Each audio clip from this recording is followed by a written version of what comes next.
Quick question for you. Are you sharper than your parents were at your age? Your grandparents? For 50 straight years, every new generation outscored the one before it on intelligence tests. Not by a hair, by a wide, consistent margin, in every country that bothered to measure it, from the 1930s all the way to the 1990s. If you were born in 1980, the numbers said you were cognitively ahead of your own mother and father. Scientists named it the Flynn Effect, and for 5 decades it stood as one of the most rock-solid results in the entire field of cognitive science. Then right around 1995, that upward climb flattened out, and then it bent downward. Data pulled from over 1 million people across 8 nations has now confirmed something nobody saw coming when the tracking began. The scores are sliding, and not by a small margin. Researchers themselves use the word alarming to describe it. But here's what almost no one covering this story bothers to show side by side with the decline.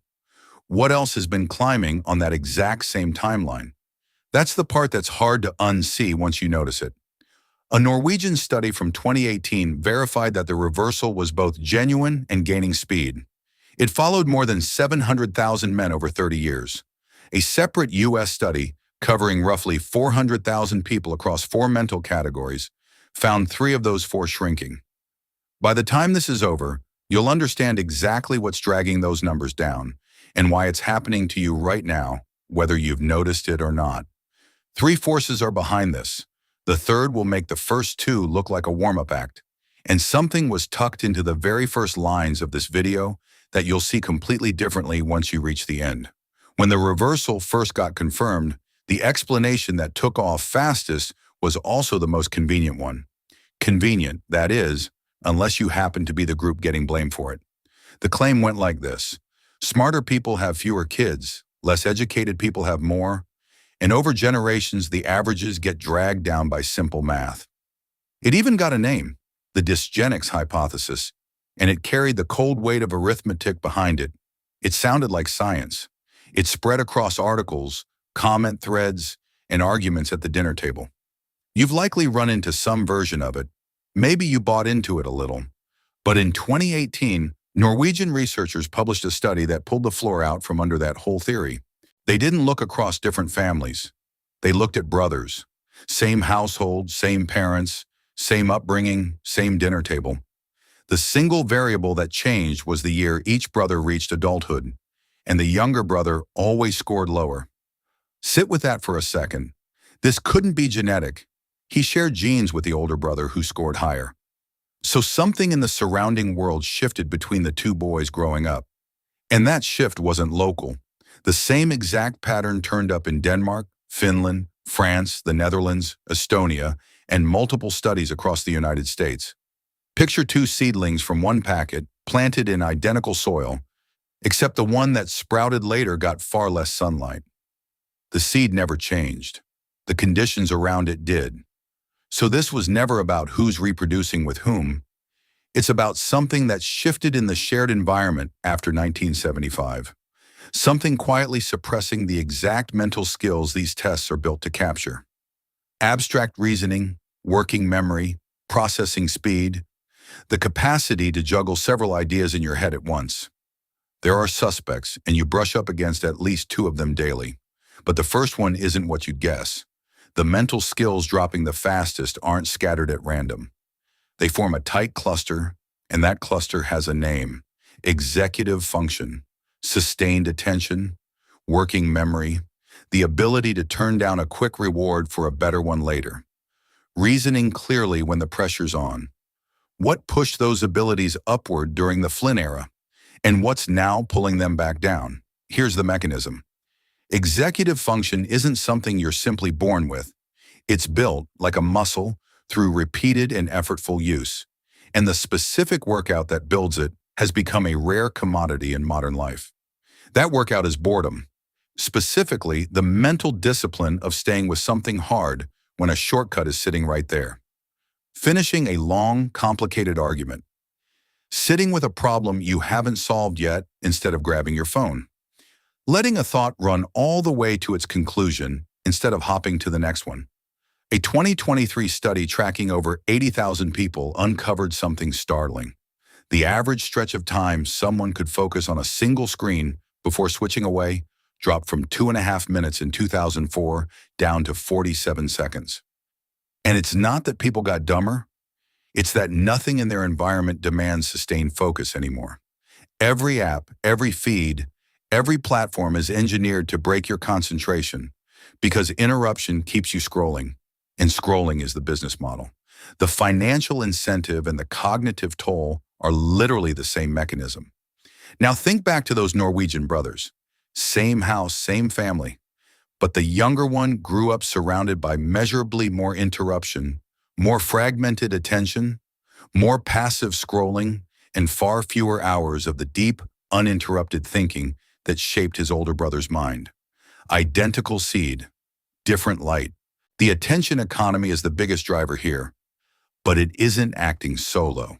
There are two more suspects, and the second one was quietly pulled out of your food by people who almost certainly understood exactly what that would do.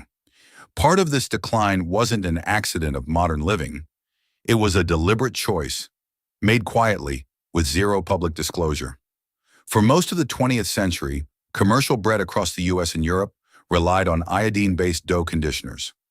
Iodine is critical to thyroid function, and thyroid function is tightly linked to brain development, particularly before birth and in early childhood.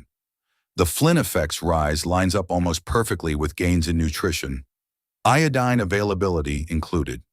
Then in the 1970s and 80s, manufacturers swapped it out. Bromine-based conditioners took the place of iodized ones in commercial baking. A problem we thought we'd solved, iodine deficiency, crept back in without anyone announcing it. In developing nations, documented iodine deficiency can knock 10 to 15 points off IQ scores.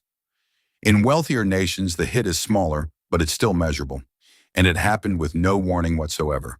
There's a real chance you grew up with lower iodine exposure than your own parents did, with no way of ever knowing it. Leaded aviation fuel stayed in use until 1996, and researchers estimate it caused measurable cognitive damage to entire generations who grew up near small regional airports. Nutrition, chemical exposure, and the attention economy, three forces running in parallel for 50 years. But not one of them, not even all three combined, explains what shows up when you lay the decline next to something else. Something that's been climbing, quietly, since 2015. That's actually what this video is about. Go back to how this video opened for a second. The Flynn Effect, every generation outscoring the last, ran for 50 years, then flipped. Here's what I held back. Researchers studying the reversal found a pattern in exactly which abilities are dropping. They're not falling evenly. The fastest falling ones form a specific cluster, and once you look closely at that cluster, it stops looking random. It starts looking almost engineered, not by any single person, but by a set of forces that all happen to target the same mental skills. The very same skills that one other system on the planet has been rapidly mastering. The abilities collapsing fastest in people are the capacity to reason through a problem, hold several ideas in mind simultaneously, stay focused, and think clearly under stress. These aren't minor skills. They're the hardest ones humans ever evolved. They're the ones responsible for everything we've built. I don't mean basic reading or talking. I mean the deeper capacity to sit with a genuinely hard problem, push past the obvious answer, and dig out the real one. And these are, precisely and measurably, the exact skills artificial intelligence has been improving at fastest since 2015. Coincidence? We've tracked human cognitive performance since the 1930s. We've tracked machine cognitive performance since around 2015. Put both trend lines on one chart, and there's nothing ambiguous about what you see. One line falling, one line climbing, and right now they're closer together than they've ever been. Researchers will point out that the tests aren't measuring identical things, and they're correct. But even they concede the overlap isn't random. Both lines are tracking the same underlying capabilities. They're converging on the same point. Now here's the part almost no one covering this story tells you, because it reframes everything you've just learned. The reverse Flynn effect is environmental, not genetic, and not permanent. Something out there changed, which means, in principle, it can change back. The Norwegian brothers are the proof. The only thing that explains brothers from the same household scoring differently is the world each one grew up in, not who they were as people. No generation before now has had the data to watch this decline unfold live. The scientists who first identified the Flynn effect had no way of knowing it would someday reverse. The researchers who confirmed the reversal in 2018 had no way of knowing AI would be benchmarking on those exact same cognitive tasks just 7 years later. You have that data now. You're watching these two lines converge in real time. At the precise moment history has confirmed the decline is still reversible. And at the moment when failing to reverse, it carries the highest stakes it's ever carried. So the question isn't whether people are getting less sharp. They are. The real question is whether that line climbs back up and whether you end up on the right side of it. The science behind reversing this points toward a specific set of habits, and they're nearly the opposite of standard productivity advice. The trend isn't locked in. The window isn't closing for good. And right now, you're a part of one of the only generations in history that even knows this line exists.